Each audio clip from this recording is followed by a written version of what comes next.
suis le meilleur. En même temps, il fait tellement chaud, on en a un peu marre avec Roman. C'est vrai, Elliot. Avec l'aîné, on préférait aller à la piscine pour se rafraîchir. La piscine, c'est pas une bonne idée. Moi, j'ai peur. Je ne sais pas nager. Mais t'inquiète pas, Elliot. Tu vas où? Chercher ma bouée canard et mes brassards. T'as pas besoin de tout ça. T'es plus un bébé. Apprendre à nager, c'est pas si compliqué. C'est même plutôt drôle. Et en plus, il y a des maîtres nageurs pour te surveiller. Bon, ok, pas de bouée. Mais j'espère que vous ne m'ôtez pas. Mais pourquoi faire? T'es notre ami. Ah, mais vous êtes déjà en train de nous écouter. Vous venez avec nous pour m'encourager. On en profitera pour vous expliquer tout ce qu'il faut savoir pour être comme un poisson dans l'eau. All along the riverside, sad waters and lost souls. Can't feel that in the river flows between the branches of weeping willows. When I see you swimming, surrounded by the living waves, I want to get in and join you, swept away by the current. T'inquiète pas, tu sais que la natation est un sport les plus anciens.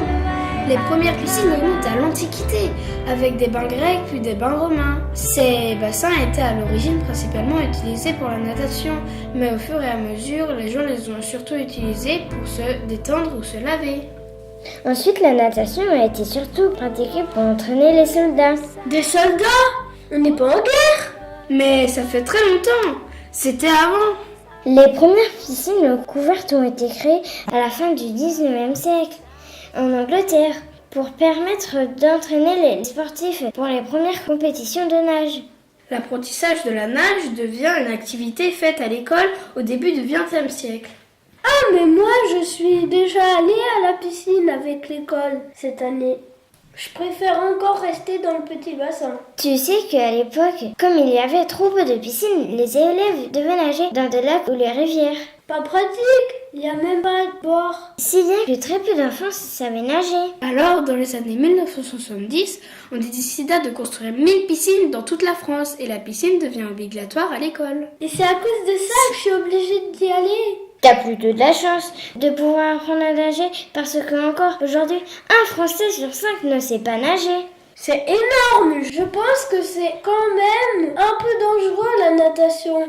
Si tu mets la tête sous l'eau, c'est chaud cacao. La natation n'est pas un sport dangereux, au contraire, c'est excellent pour la santé et c'est conseillé lorsqu'on a mal au dos. Ah bah ça tombe bien. J'ai un peu mal au dos en ce moment. C'est un sport qui n'est pas violent pour les articulations, sauf si c'est pratiqué de façon trop intensive en compétition de haut niveau par exemple. C'est aussi très bon pour le cœur. C'est un sport qui fait travailler tous les muscles et qui peut être pratiqué à n'importe quel âge. Ça a l'air de n'avoir que des avantages. Gabriel adorait en faire. Dommage qu'il soit aveugle. Ah bon? Pourquoi? Il a eu un accident et il a perdu la vision.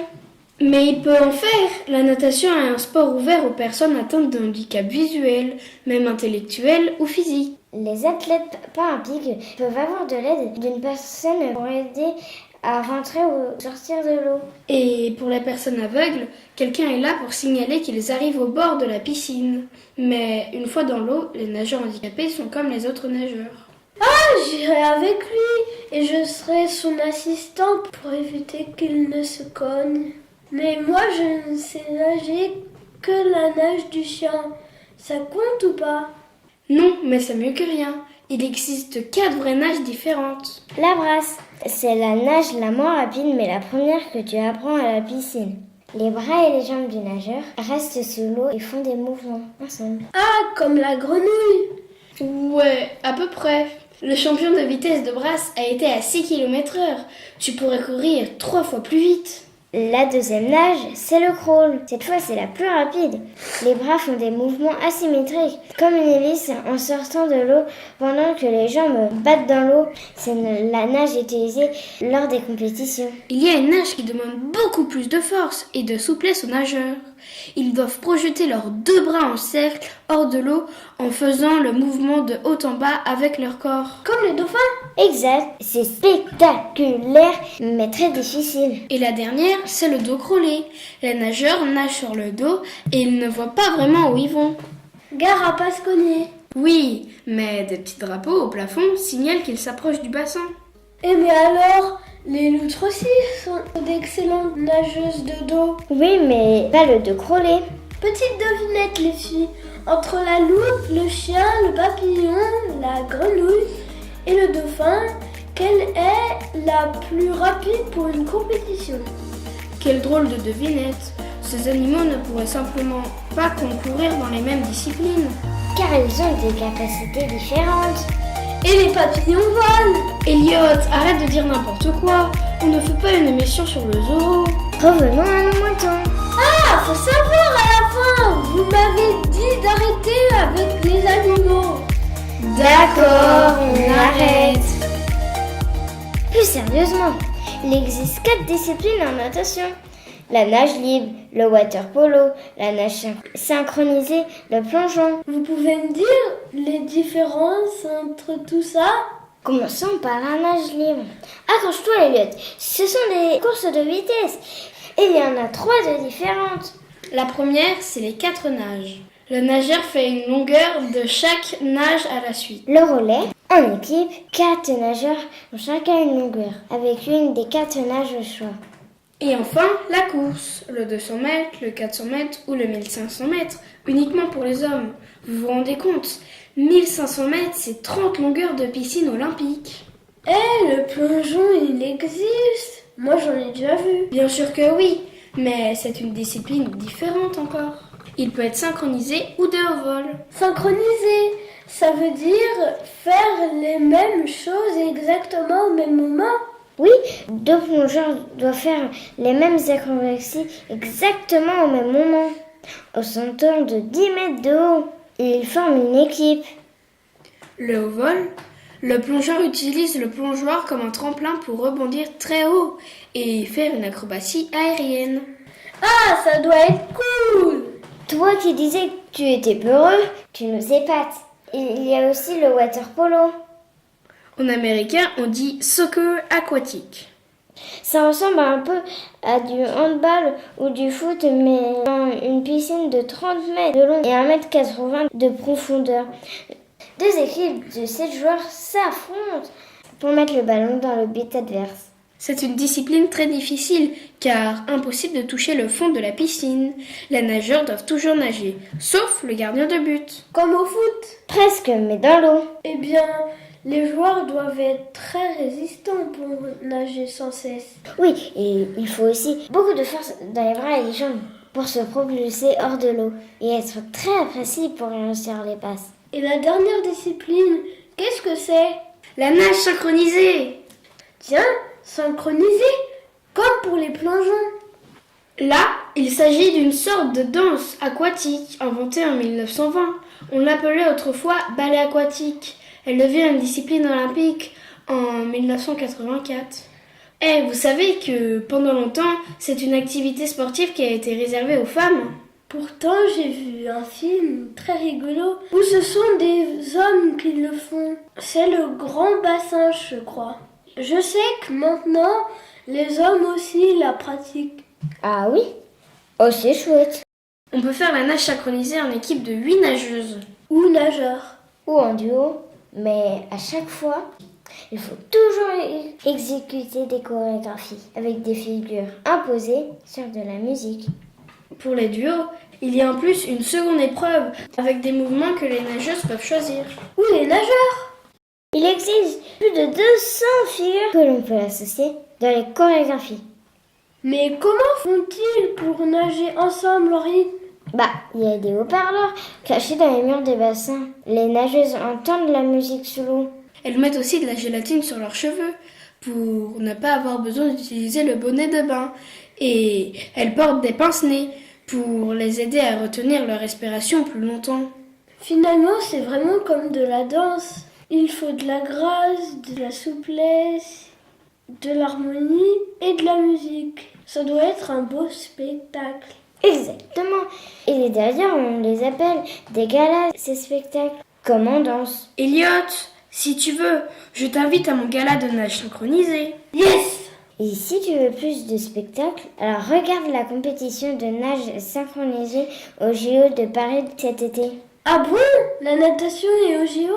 Bien sûr, elle est même un sport olympique depuis le début des JO modernes. La première épreuve fut la nage libre en 1896 en Grèce. Les nageurs sont partis d'un bateau sur la mer Méditerranée pour venir à la nage jusqu'au rivage. Et la synchro, elle est olympique aussi? Je trouve ça dingue de danser sous l'eau. Évidemment, elle fut présentée au JO dès 1952, mais devient un sport olympique qu'en 1984. Je crois que je vais prendre plaisir à retourner à la piscine, moi. Et bientôt, vous verrez, je serai comme un poisson dans l'eau. Tu pourrais même finir au JO si tu deviens un poisson. Tu parlais des hommes qui faisaient de la natation synchronisée. Eh bien, devine quoi? C'est cette année, au JO de Paris, qu'ils participeront pour la première fois. C'est pas tout de suite. Ah, mais ça me laisse le temps d'aller à la piscine de Châteaubriand. Ah bah j'aimerais avec toi. Et moi aussi. Pendant que vous t'entraîne, n'hésitez pas à mettre un petit pouce bleu et à vous abonner à la chaîne. Et si vous aussi, vous connaissez des gens qui veulent être comme un poisson dans l'eau. Partagez la vidéo podcast.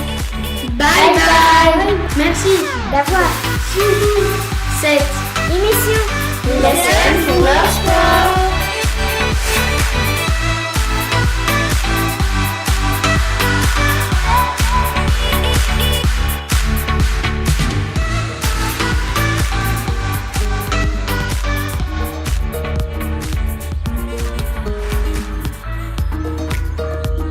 Léonie.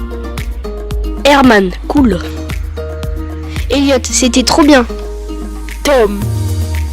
Isaac, à refaire. Nolan, c'était super bien. Elliot, c'était trop bien. Théo, merveilleux. Roman.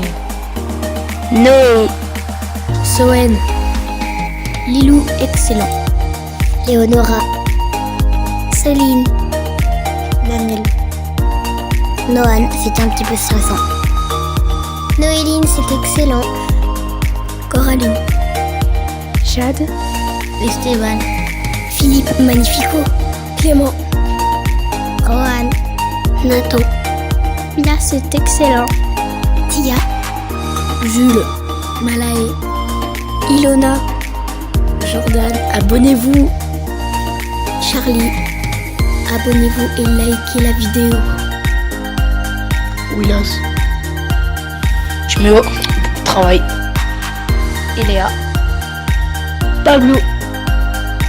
Nolan. Mode concentration.